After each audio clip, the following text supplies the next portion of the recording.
Just thinking about motorcycle rides today.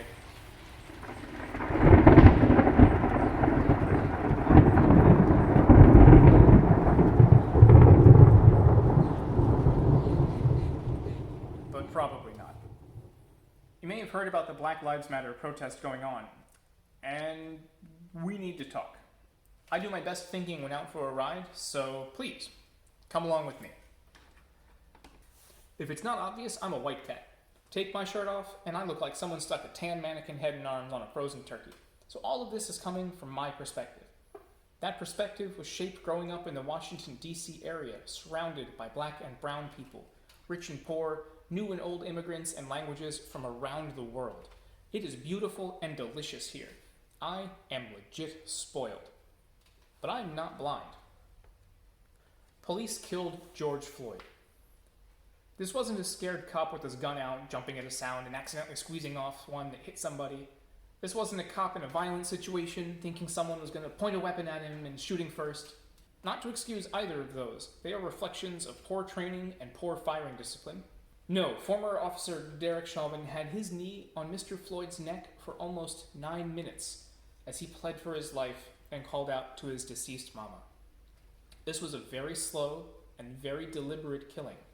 This was a summary execution in the street of a black man by a white cop. And it is not the first one.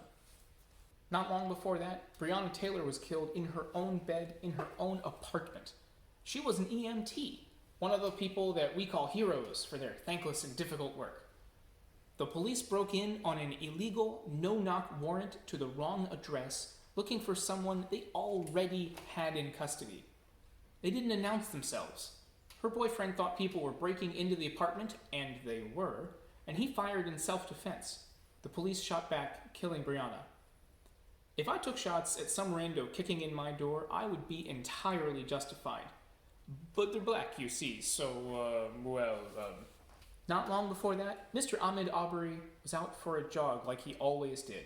But he was stalked and chased down like an animal by 3 white men that weren't cops. They were so scared, but somehow still had 2 pickup trucks, shotgun, and some guy taking the time to film it. It wasn't a citizen's arrest. It was a hunt. And it goes on and on. Hundreds of black men and women killed by police or just random white people, killed without due process, treated like their lives don't matter. They do.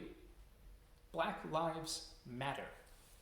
When I say Black Lives Matter, these are my neighbors, my co-workers, friends, and family that I'm talking about.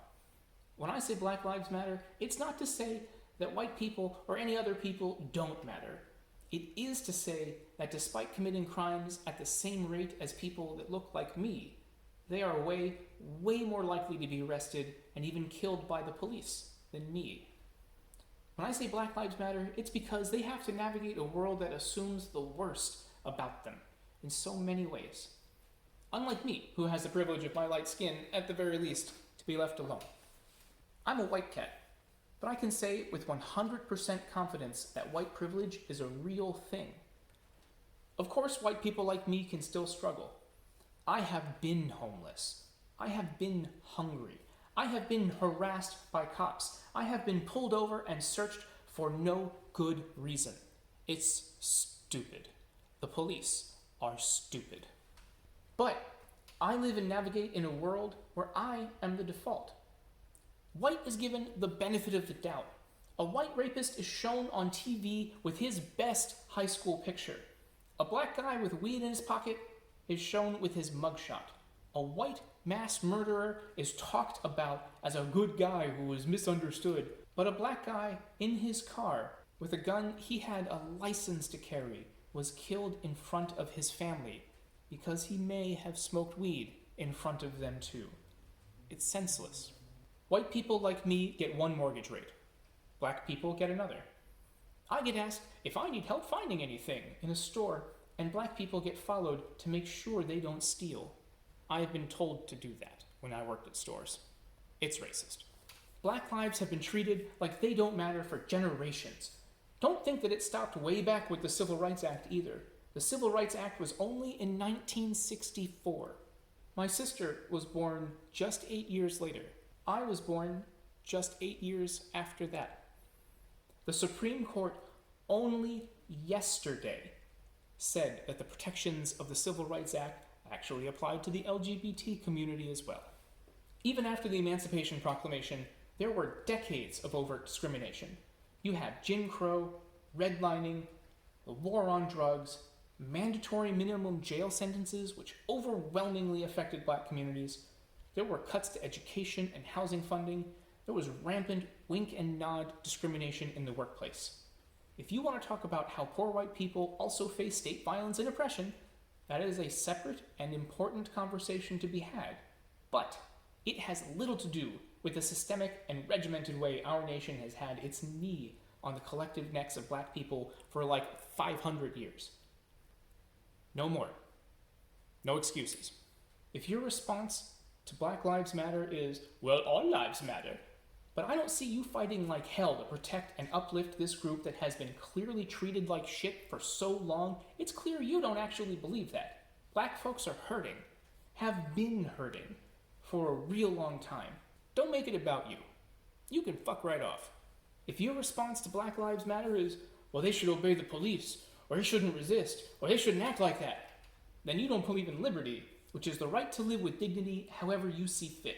And you don't believe in justice, which is the right to due process and equal protection under the law. Nobody deserves to die at the hands of police or anybody else in society because they're assuming the worst about you. You can also fuck right off. If your response to Black Lives Matter is to conspicuously enjoy the beautiful contributions of black music, food, science, art, athletics, entertainers, and the overall culture, but you want them, when they're fighting for their very lives, to be more polite and quiet and out of the way, not an inconvenience, you can probably fuck right off the hardest. Black lives built this country from day one with their blood and bones. To say Black Lives Matter is to acknowledge their value and contribution as so much more than consumable and therefore disposable commodities. It's to acknowledge them as actual beautiful people deserving of every single thing that we tell our white children to believe in. No lives matter until Black Lives Matter. If there can be no justice, there can be no peace. Help or get out of the way.